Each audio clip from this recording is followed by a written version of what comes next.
Hi, today we'll take a look at how you can manage existing customers or add new customers. And you can do that through your top navigation here, the order entry area. So going to the order entry area, that brings up your customers controls.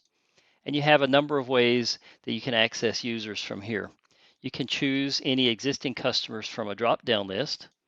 You can do a search for existing customers, or you can add new customers right here. So we'll start out by choosing a customer from our drop-down list, an existing customer that we have in place.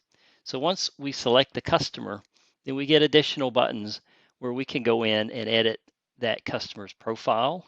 We can edit their account, or we can log in as that customer.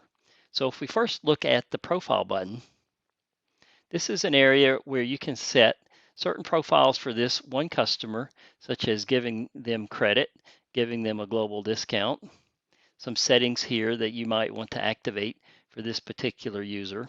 But in particular, I'd like to point out this inactive setting.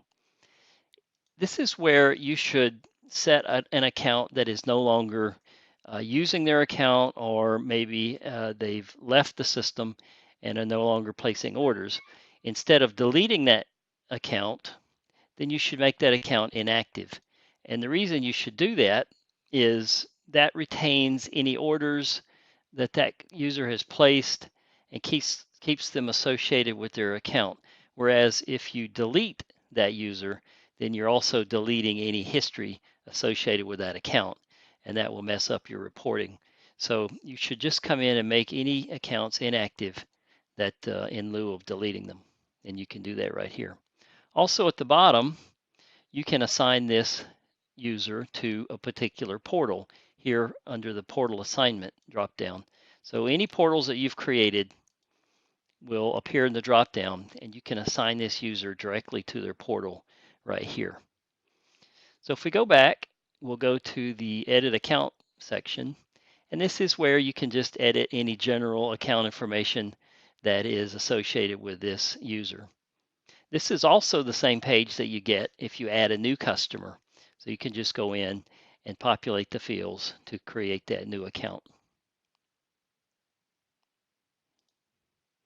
Then lastly, we have a spot here where you can log in as this user.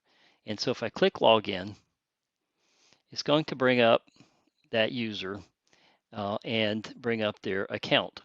Now, the important aspect of doing this is it allows you to get into this user's order history and search for orders and find any orders that they've placed, and you can pull those up to place reorders on behalf of this user.